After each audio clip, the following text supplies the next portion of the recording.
주신 말씀을 가지고 네 발에서 신을 벗으라는 제목으로 함께 은혜를 나누고자 합니다.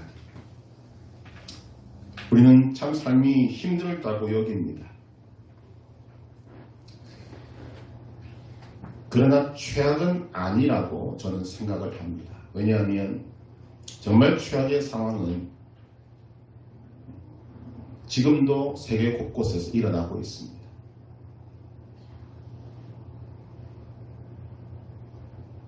우리는 모세라는 사람을 오늘 본문 속에서 만나게 되는데, 모세의 출생을 보면 오늘 우리가 처해 있는 상황과는 비교도 되지 않는 최악의 상황인 것을 보게 됩니다. 그러나 그 모세의 삶에 하나님의 은혜가 임하면 그 최악의 상황이 기회가 되고, 하나님은 그 기회를 통로로 하셔서 놀라운 역사를 만들어내시는 것을 보게 되는 것입니다. 그렇기 때문에 하나님의 사람들은 어떠한 상황이 온다 하더라도 낙심하고 절망하지 말아야 할 것을 우리에게 계속해서 강조하시는 것입니다. 모세의 출생을 보면 모세가 태어났던 상황은 최악 중에 최악이라고 할 수 있습니다. 모세는 결코 태어나서는 안 되는 때에 태어나게 되었던 것입니다. 애굽의 바로 왕이 이스라엘에 태어나는 모든 남자아이를 죽이라고 아주 큰 명령을 내렸기 때문입니다. 모세라는 이름이 있기도 전에 이스라엘에 태어난 모든 남자아이는 다 죽어야 했고, 이 모세도 마찬가지였습니다. 그런데 부모가 이 아이를 보는 순간 그의 생각이 달라지게 되었습니다. 왜냐하면 그 아이가 자신들이 보기에 너무나도 아름다웠기 때문입니다. 성경은 잘생겼다고 표현합니다. 여기서 잘생겼다라고 하는 것은 아름답다 혹은 좋다라는 뜻을 가지고 있는 것입니다.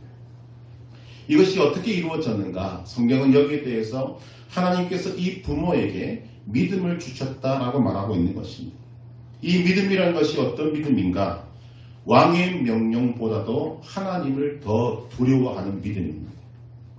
아무리 이 세상의 왕의 세력이 크고 그 명령을 거역하면 죽는다 하더라도 하나님의 말씀을 거역하면서까지 그 명령에 복종할 수는 없다는 것, 이것이 믿음이라고 말하는 것입니다. 이런 믿음의 확신을 갖게 된 것이 이 아이를 보는 순간 더하게 되었습니다. 그리고 결국 이 믿음이 위대한 이스라엘의 구원을 가져오게 만든 것입니다. 사실 이스라엘을 이 애굽의 무서운 박해로부터 구원하는 행위는 모두 믿음으로부터 나왔습니다. 출애굽기 1장을 보면 두 믿음의 행위가 등장을 하는데, 첫째는 히브리 산파, 시브라와 부하라고 하는 이 히브리 산파에 의해서 믿음의 행위가 나타나게 되었습니다. 출애굽기 1장 17절을 보면 애굽 왕 바로가 모든 남자아이를 다 죽이라는 명령을 내렸음에도 불구하고 이 산파는 하나님을 더 두려워했다라고 기록합니다. 그래서 남자아이가 태어나도 죽이지 않고 살렸던 것입니다. 또 하나의 믿음의 행위가 나타나는데, 그것은 바로 이 아이의 부모, 아이를 낳았지만 죽이지 않고 몰래 숨겨서 키웠던 모세의 부모의 믿음, 이 믿음으로 이스라엘의 구원이 이루어지게 되었다는 것입니다. 결국 믿음이라는 것은 무엇인가? 세상이 하라는 대로 하지 않고 하나님이 하라는 대로 하는 것이 믿음인 것입니다. 오늘날 얼마나 많은 사람들이 하나님을 믿는다고 하면서 하나님의 말씀을 순종하지 않고 세상의 조류에 따라가는지 모릅니다. 하나님의 말씀을 듣지 않고 세상 사람들의 말을 듣는 경우들이 참 많은 것입니다. 그러나 그것을 바꾸는 것이 믿음입니다. 오늘까지 나를 지배하고 나를 붙들어 매고 나를 힘들게 했지만 그럼에도 불구하고 거절할 수 없을 것 같은 세상의 소리, 사람들의 소리에 순종하지 않고 그들의 소리에 따르지 않고 내게 생명을 주시는 하나님의 말씀에 순종하는 것이 믿음이다 라고 우리에게 말씀하고 있는 것입니다. 결국 이 믿음이 위대한 구원을 만들어내게 되는 것입니다. 어쨌든 죽을 운명에 처해 있던 모세에게 하나님의 은혜가 임했습니다. 산파에게 은혜가 임했고 모세의 부모에게 은혜가 임했습니다. 이들에게는 바로보다 하나님이 더 두려웠던 것입니다. 아니, 하나님을 두려워했기 때문에 바로가 두렵지 않았다는 것입니다. 이들이 가졌던 담대함은 시편 기자의 말을 떠올리게 합니다. 시편 27편 1절을 이렇게 말합니다. 여호와는 나의 빛이요 나의 구원이시니 내가 누구를 두려워하리요. 여호와는 내 생명의 능력이시니 내가 누구를 무서워하리요. 오늘도 어려움에 처한 사람들은 참 많습니다. 거부할 수 없을 것 같은 그런 강력한 통제 속에 있는 사람들도 많이 있습니다. 그러나 그들에게 하나님의 은혜가 임하고 그들이 믿음으로 화답하게 되면 그것들을 두려워하지 않고 오직 하나님만 바라보게 되는 그런 믿음의 사람들이 된다는 것입니다. 하나님은 오늘 우리가 그런 믿음을 갖기를 원하고 계십니다. 하나님을 향한 두려움은 하나님을 향한 신뢰로 연결되는 것입니다. 하나님을 믿으니 하나님을 신뢰하니 이 세상 그 어떤 것도 두려워하지 않을 수 있게 된 것입니다. 성경은 계속해서 우리에게 이 말씀을 강조하고 있습니다. 하나님을 신뢰할 때 우리는 이 세상 어떤 것도 두려워할 필요가 없습니다. 여러분은 지금 누구를 두려워하십니까? 여러분은 지금 무엇을 두려워하십니까? 우리가 두려워해야 될 유일한 존재는 하나님밖에 계시지 않습니다.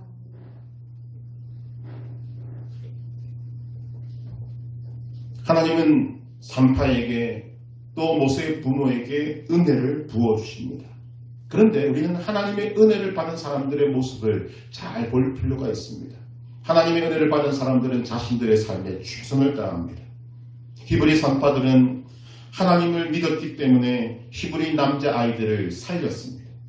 모세의 부모는 하나님을 믿었기 때문에 최선을 다해서 그 아이를 살렸습니다. 3개월 동안 숨겨서 젖을 먹였고 도저히 기를 수 없는 환경이 되니까 이제 갈대 상자를 만들어서 그 위에 뉘어서 나일강에 띄우면서 하나님 손에 그 아이를 의탁합니다. 어떤 사람들은 하나님을 믿는다고 하면서 아무것도 하지 않은 사람들을 우리는 보게 됩니다. 하나님께서 알아서 해주시겠지. 나는 기도했으니 하나님께서 응답해 주실 거야 라고는 아무것도 하지 않습니다. 이것이 믿음이라고 착각하고 있는 것입니다.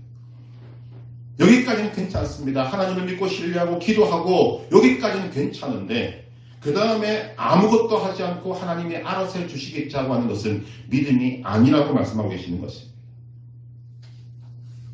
직업을 구해야 하는 사람이 하나님을 믿고 기도했다고 해서 집안에서만 뒹굴뒹굴하고 있는 것은 믿음이 아닙니다. 그래서 이력서를 준비해야 되고 직업을 알아봐야 되고 내가 정말 하나님의 뜻대로 갈 수 있는 직업이 어딘지 하나님께 묻고 늘 문을 두드려야 한다는 것입니다. 요즘 같은 시대에 집을 구해야 하는 사람들이 기도만 하고 있으면 되겠습니까? 전세든 월세든 부동산 문을 두드려야 합니다.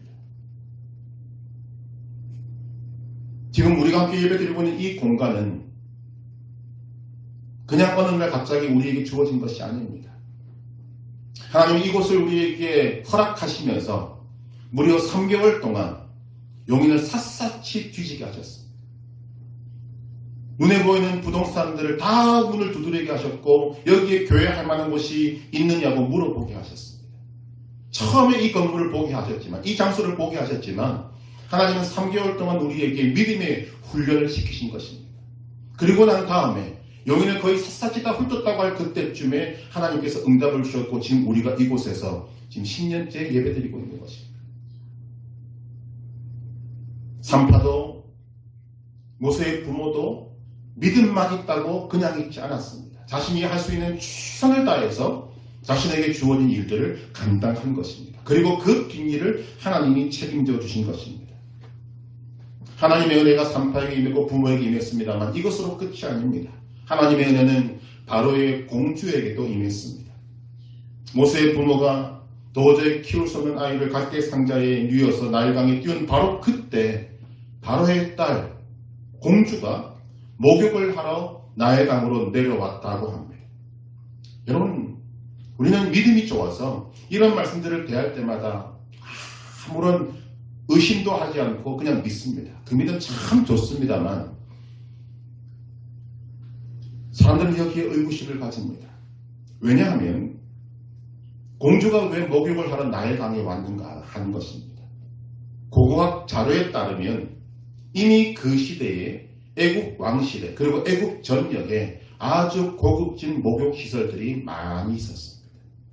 그런데 왜 하필 이 공주는 바로 그때 이 모세의 부모가 갈대상자를 나일강에 띄운 그때 나일강에 그 수많은 좋은 목욕시설을 놔두고 나일강가에 내려왔을까? 하나님을 믿지 않은 사람들은 말하지 않겠습니까? 우연이다. 그럼 이제 우연이라고 우리가 인정하고 넘어가 보십시다. 공주가 갈대 사이에 있는 갈대 상자를 발견합니다.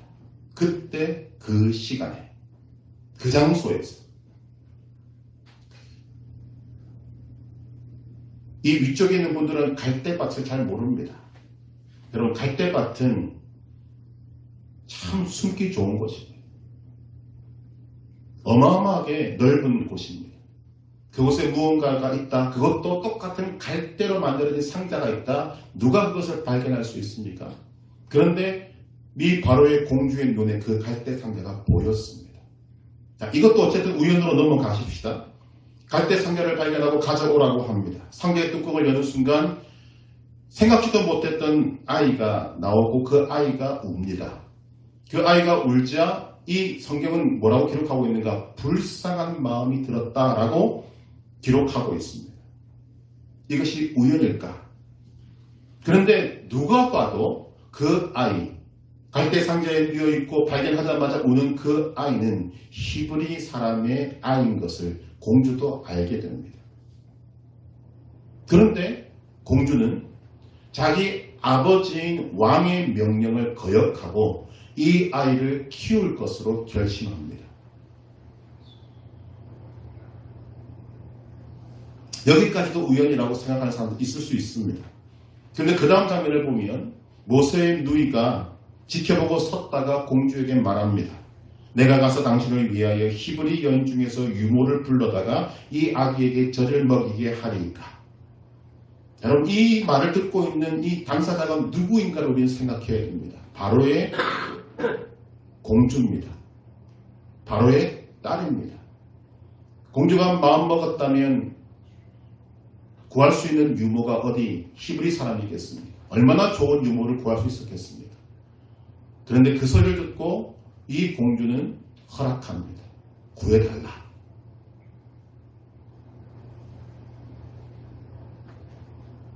그리고는 이렇게 말합니다. 이 아기를 데려다가 나를 위하여 젖을 먹이라. 내가 그 싹을 주리라. 모세의 어머니는 자기의 아들을 자신의 젖을 먹여서 키우면서 또 양육비까지 받게 됩니다. 자, 이런 모든 내용들을 우리가 우연이라고 생각할 수 있지만 그 우연이 6개나 겹치게 되면 우리는 이것을 과연 우연이라고 부를 수 있을 것인가? 우리는 이것을 필연이라고 말하는 것입니다. 우연을 가장한 필연. 하나님의 역사는 우리에게 이렇게 다가올 때가 참 많습니다. 우리는 이제 하나님을 알고 말씀을 아니까 이 우연을 가장한 필연이 하나님의 은혜라고 말하는 것입니다. 하나님의 간섭이라고 말하고 하나님의 일하심이라고 말하는 것입니다. 결국 모세가 죽어야 되는 그 모세가 생명을 얻고 나중에 위대한 일을 할 수 있었던 이유는 하나님의 은혜요 하나님의 일하심 때문입니다. 우리는 이 모든 공을 하나님께 돌려드려야 한다는 것입니다. 하나님의 은혜가 임하니 이 아기는 바로의 공주에게 건짐을 받게 됩니다.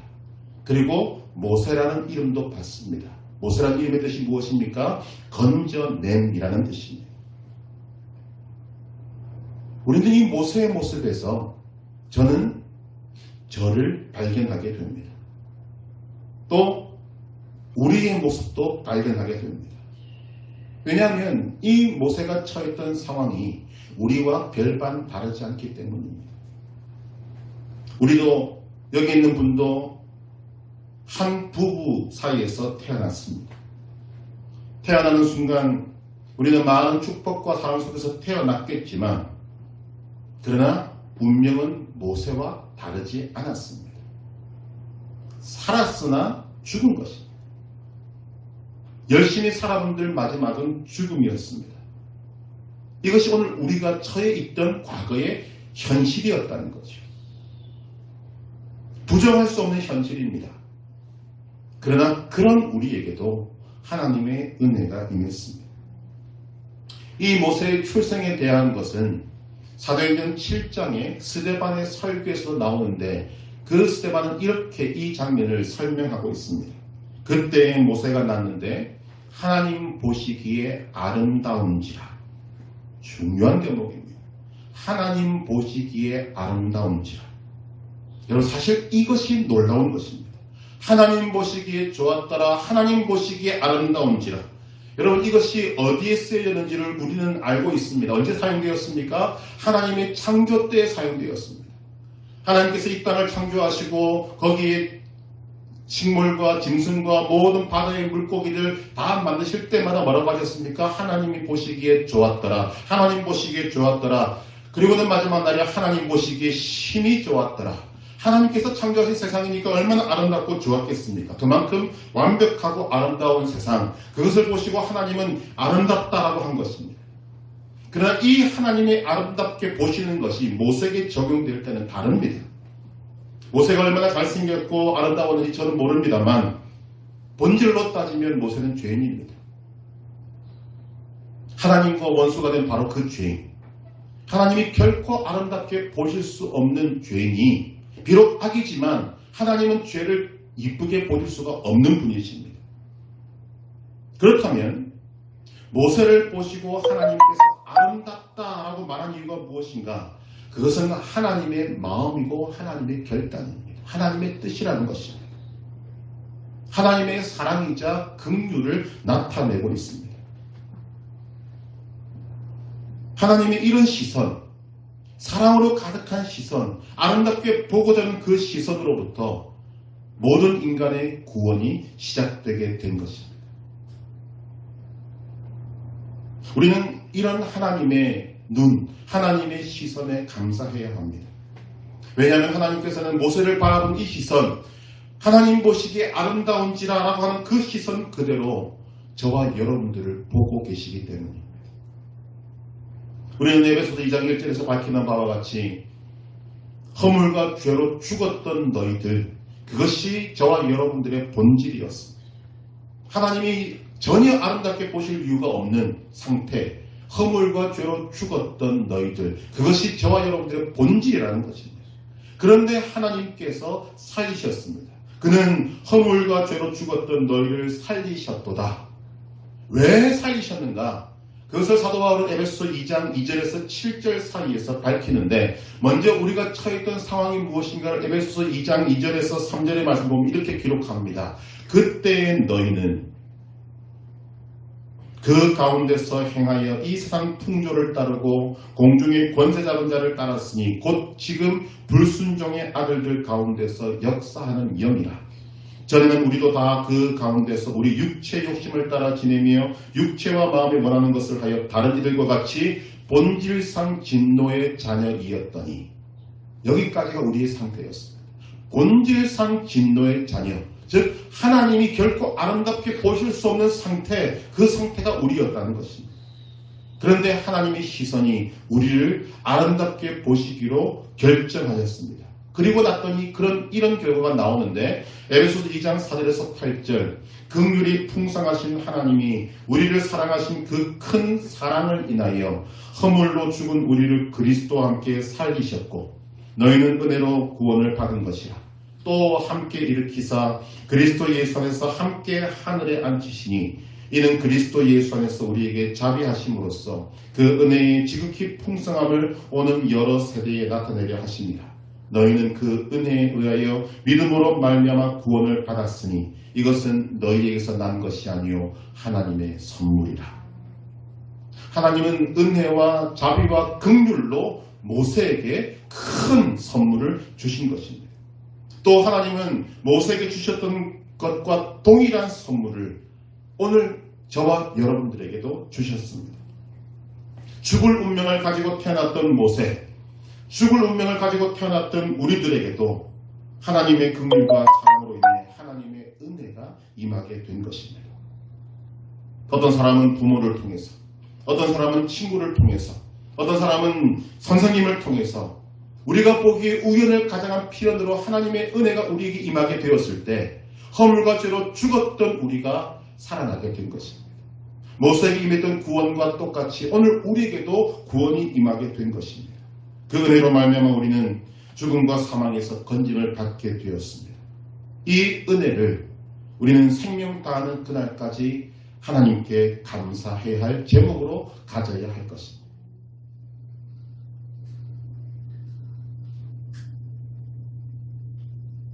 이것을 생각할 수만 있다면 우리의 삶은 하나님 앞에 기쁨이 될 줄로 믿습니다. 하나님은 이렇게 모세에게 은혜를 베푸셨습니다.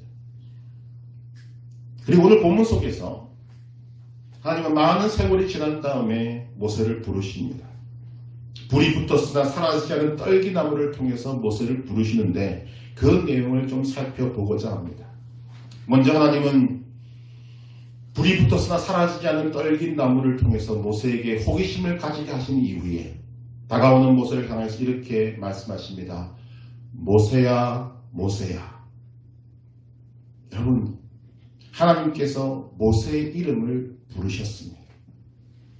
이 말이 무슨 말인가? 하나님이 모세를 우연히 만나신 것이 아니라는 것입니다. 하나님은 모세를 알고 계셨습니다. 하나님은 모세를 기다리고 계셨습니다. 하나님은 모세에 대하여 오래전부터 계획을 가지고 계셨습니다. 그리고 만나주신 것입니다. 사실 우리가 하나님을 모르고 있을 때에도 하나님은 우리를 알고 계셨습니다. 우리가 하나님의 이름을 모를 때도 하나님은 우리 이름을 알고 계셨습니다. 그러다가 하나님이 원하는 시간이 되었을 때 하나님 자신을 우리에게 나타내시고 우리를 만나주시는 것입니다. 바로 이 순간 하나님의 부르심이 임하는 그 순간이 인생에게 가장 큰 복이 임하는 순간입니다. 하나님을 만나는 순간입니다. 즉 이 시간을 통하여 이 순간을 통하여 하나님이 나의 이름을 부르시는 그 순간을 통하여 하나님은 나의 하나님이 되시고 나는 하나님의 자녀가 되는 것입니다. 오늘 우리들이 하나님께 나오는 이유는 대부분 현실적인 어려움 때문입니다. 여러 가지 개인적인 어려움, 그것이 돈이든 가족관계든 아니면 갈굼이든 무엇이든 간에 어려움 때문에 하나님을 찾습니다.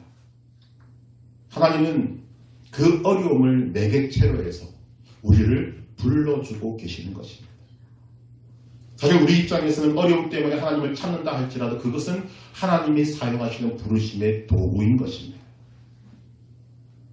하나님은 이미 이 모세라는 사람을 80년 전에 그가 태어나자마자 건져주셨습니다. 구원해 주셨습니다.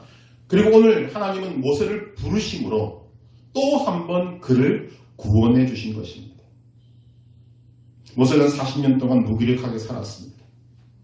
여러분 오늘 본문 1절에 뭐라고 기록하고 있습니까? 모세가 그의 장인 미디안 제사장 이드로의 양떼를 치더니 여러분 이때 모세의 나이가 80세 때입니다. 즉 약 40년 동안 모세는 자신의 양이 아니라 장인의 양을 치고 있습니다. 여러분 생각해 보시기를 바랍니다. 만약 이런 상황 속에 야곱이었다면 어떠했을까? 아마 한 10년만 지났으면 장인의 양은 다 야곱 차지였을 것입니다. 아마 그가 10년 동안 아니 40년 동안 월급을 받아서 차곡차곡 모았다면 그는 많은 것들을 누리는 자가 되었을 수도 있습니다. 그런데 모세는 40년 동안 변함없이 장인의 양떼를 치고 있습니다. 이것은 그냥 우리가 넘길 문제가 아니라 그의 삶이 얼마나 무기력했나 하는 것을 보여주는 것입니다. 정상적인 삶이라면 결코 이룰 수가 없습니다. 왜냐하면 오늘 우리도 갖고 있지만 소유욕이 있지 않습니까? 한마디로 그의 인생은 암흑이었다는 것입니다. 그런 모세에게 하나님께서 찾아오셨습니다. 그리고 모세의 이름을 불러주셨습니다. 모세를 만나주셨습니다. 이 순간이 모세의 인생에, 이 어두운 인생에 빛이 비치는 순간이 되었던 것입니다. 하나님께서는 모세를 부르신 것처럼 오늘도 하나님의 자녀들을 찾고 부르고 계십니다. 모세야, 모세야 부르시는 하나님의 음성. 현수야, 현수야 부르시는 하나님의 음성. 현우야, 현우야 부르시는 하나님의 음성. 긍휼과 사랑과 자비와 애틋한 마음을 가지시고 하나님은 지금도 사람들을 불러내고 계십니다. 왜냐하면 그들이 지금 어두움에 있기 때문입니다. 하나님은 그들을 어둠에서 끄집어내시기를 원하십니다. 사망이라는 그곳에서 생명을 주시기 위해서 부르고 계십니다. 어두운 인생에 빛을 주시려고 부르고 계십니다. 무기력하게 살아가는 인생에게 살아갈 이유와 분명한 목적을 주시려고 오늘도 부르고 계신다는 것입니다. 여러분들에게 하나님의 부르심이 들리십니까? 이 시간을 통하여 하나님의 부르심이 여러분들의 영혼의 귀에 들려지기를 바랍니다. 하나님의 음성에는 소리만 있는 것이 아닙니다.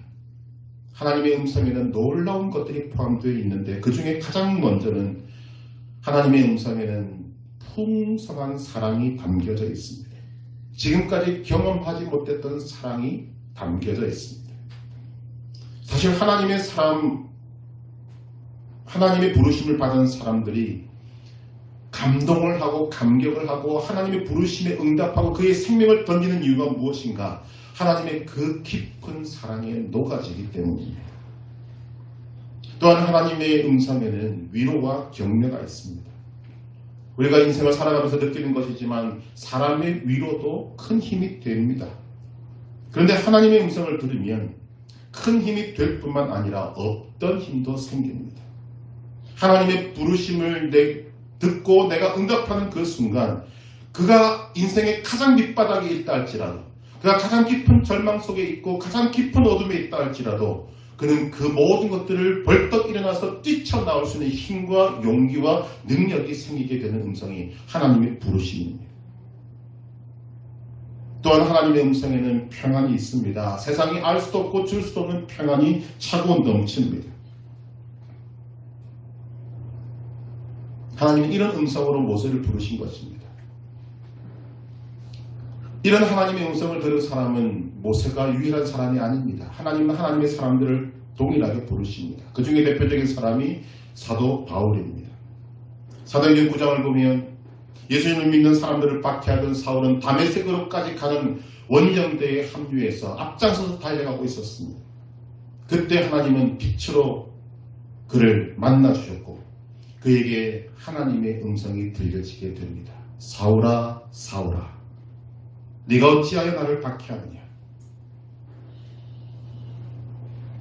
하나님의 음성을 들은 이 사울은 그 하나님의 음성에 담겨있는 하나님의 그 깊은 사랑, 자비와 긍휼, 이 모든 것들을 받아들이고 그 사랑에 녹아져서 우리가 아는 사도 바울이 되는 것입니다.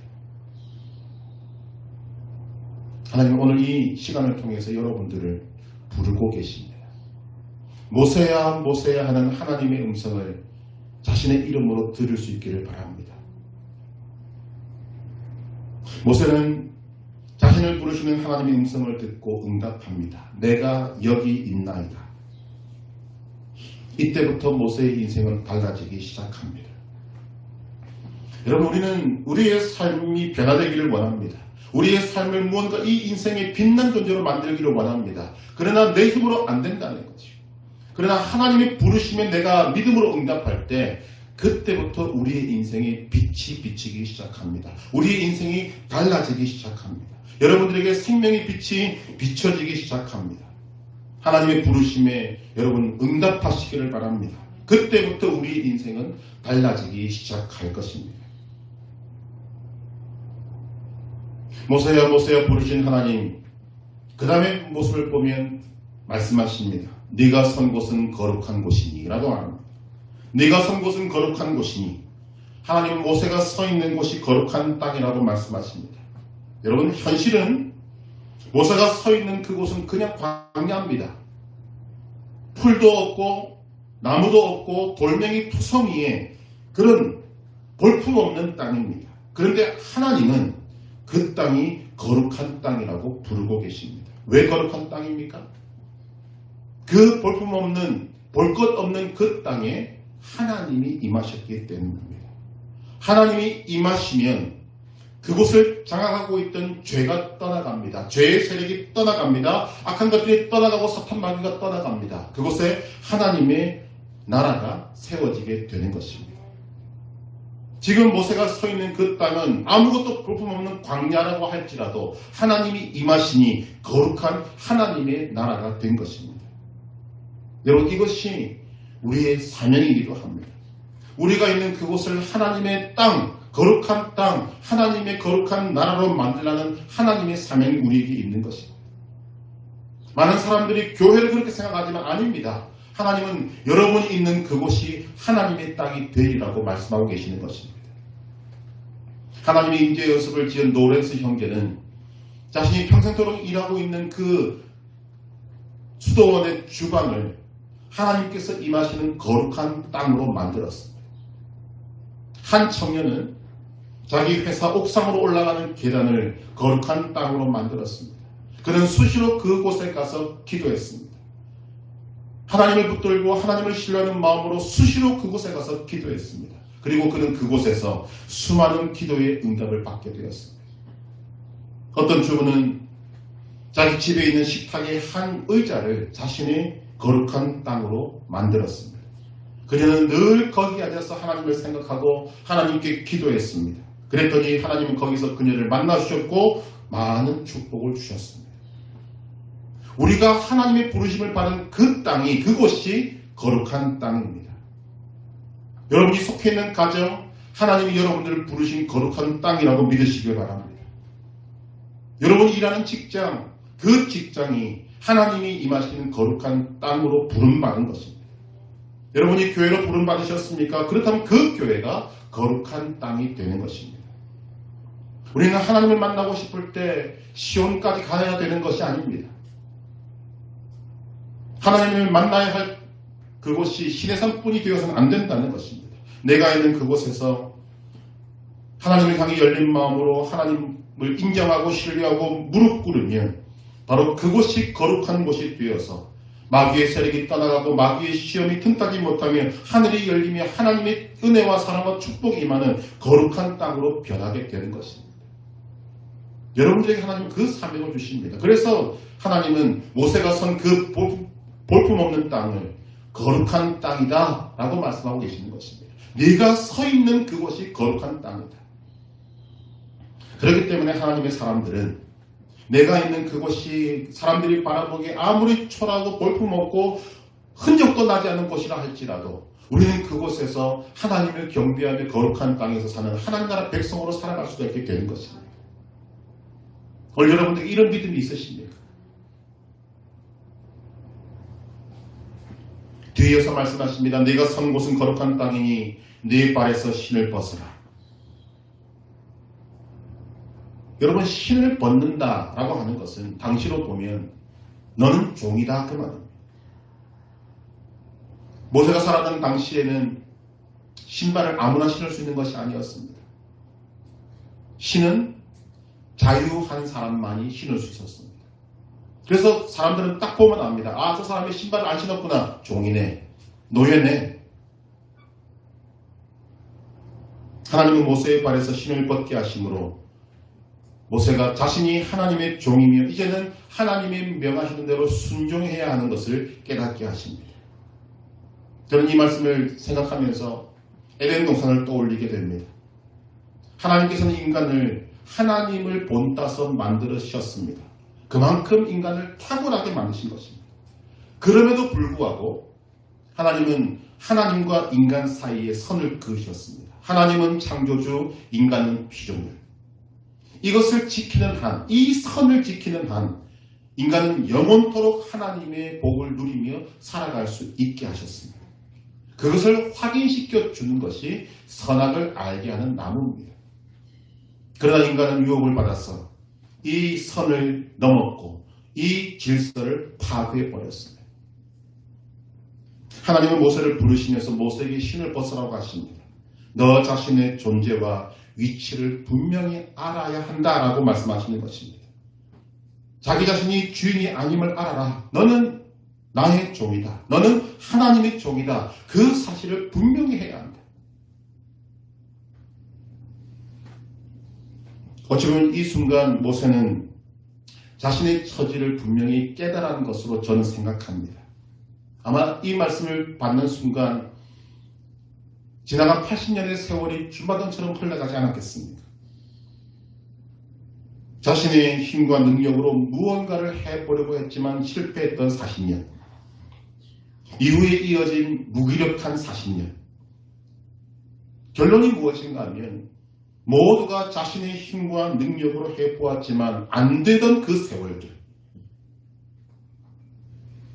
자신이 인생의 주인이 되었다고 생각하고 마음껏 살아봤는데 결과는 80세가 되어서도 장인의 양을 치고 있는 자신의 모습을 발견하지 않았을까.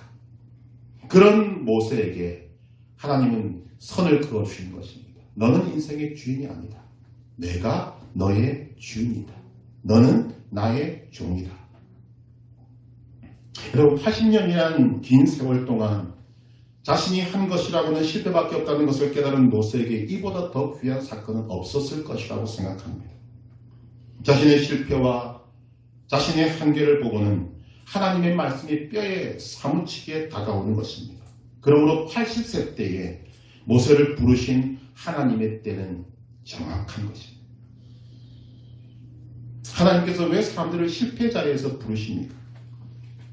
왜 하나님은 절망의 자리에서 사람들을 부르십니까? 경험으로 봐도 그렇고 말씀으로 봐도 그렇고 그때가 아니면 하나님께서 부르셔도 우리가 거부하기 때문입니다. 사람들은 말합니다. 왜 좀 더 빨리 나를 불러주시지 않았냐고. 자신을 모르는 말입니다. 여러분, 그때 불렀으면 순종했겠습니까? 여러분, 자신에게 물어보시기 바랍니다. 내 인생이 나의 힘으로 잘 나가고 있고 별로 큰 힘을 들이지 않았는데도 내 앞길이 열리고 남들 진급 못할 때 진급하고 남들 돈 못 벌 때 돈 벌고 그런 때 하나님이 부르시면 여러분 순종할 수 있었겠습니까? 불가능합니다.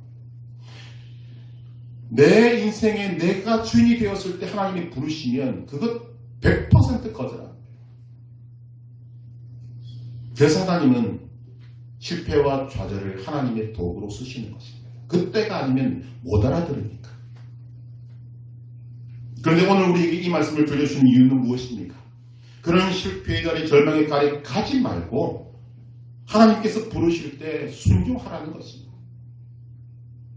더 좋은 기회를 우리에게 주시는 것입니다. 오늘 우리는 모세의 모습을 통해서 하나님의 부르심을 보고 있습니다. 그런데 하나님께서 이 모세의 삶을 인정하시고 칭찬하시는 가장 위대한 부분이 어디인가? 그것은 모세가 이 하나님의 종의 자리를 끝까지 지켰다는 것입니다. 하나님의 종의 자리를 지켰다는 말은 모세는 끝까지 하나님의 말씀에 순종했다는 것입니다. 여러분, 종됨의 가장 중요한 것이 무엇입니까? 순종입니다. 모세는 끝까지 하나님을 순종했습니다. 하나님의 말씀에 순종했습니다.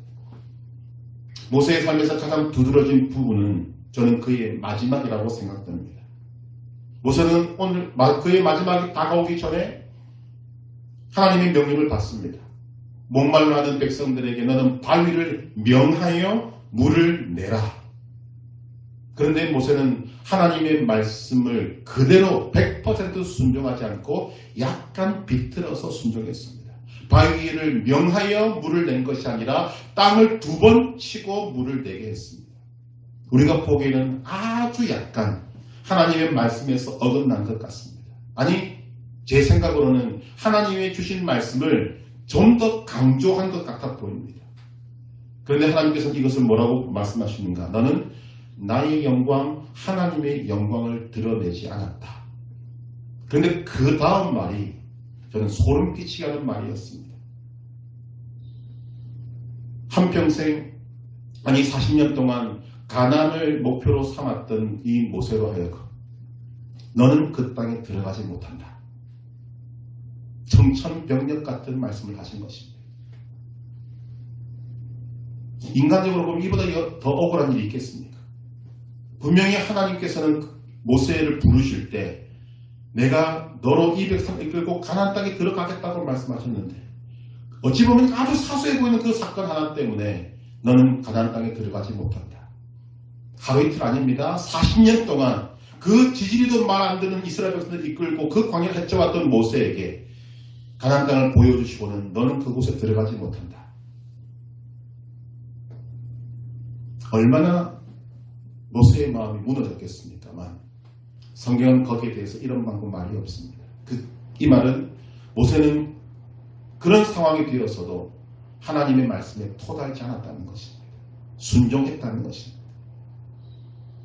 이것이 저는 모세의 가장 위대한 점이 아닐까. 그는 끝까지 하나님이 자신에게 주신 그 위치, 그 자리를 지킨 것입니다. 내 발에서 신을 벗어라. 너는 나의 종이다.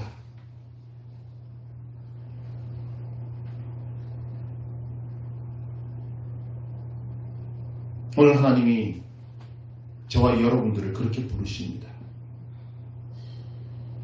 다니엘서 12장 3절을 보면 지혜 있는 자는 궁창의 빛과 같이 빛날 것이요 많은 사람을 옳은 대로 돌아오게 한 자는 별과 같이 영원토록 빛나리라. 저는 그 별과 같이 영원토록 빛나는 그 자리에 모세의 별이 있다고 믿습니다. 왜냐하면 그는 하나님의 부르심을 받고 끝까지 믿음으로 순종했기 때문입니다. 모세에게는 하나님의 부르심이 2번 있었습니다. 한 번은 태어나자마자 있었고 또 한 번은 그가 80세 때 있었습니다. 한 번은 구원으로의 부르심이었고 다른 한 번은 사명으로의 부르심이었습니다. 하나님께서 우리를 부르심도 마찬가지입니다. 구원의 부르심이 있었습니다.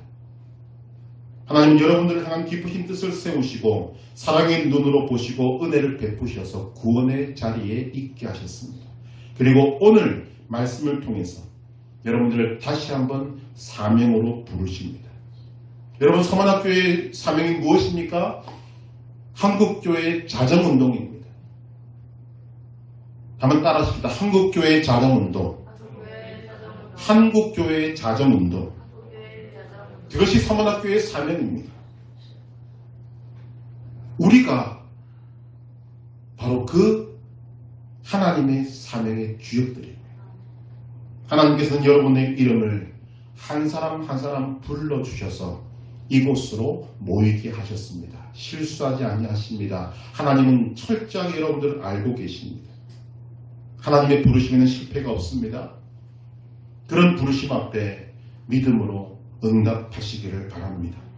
여러분들의 삶에 새로운 삶이 시작될 것입니다. 여러분들의 삶에 생명의 빛이 비치게 될 것입니다. 하나님께서는 여러분을 부르시면서 네 발에 신을 벗으라고 말씀하십니다. 자신의 위치를 분명히 알라는 것입니다. 하나님이 주인이시고 저와 여러분은 종입니다. 이 자리를 믿음으로 지켜야 합니다. 종의 사명인 순종을 생명으로 여기고 지켜야 합니다. 모세와 같이 끝까지 순종함으로 우리에게 맡겨주신 이 사명을 감당하게 될 때 하나님께서는 끝까지 순종한 여러분들을 밤하늘의 별과 같이 영원토록 빛나는 자리에 감사하게도 저희들을 있게 해 주실 것으로 믿습니다. 오늘 하나님의 부르심에 응답하는 여러분들 되셔서 정말 밤하늘의 별과 같이 영원토록 빛나는 복된 자리에 거하시기를 주님의 이름으로 축복합니다.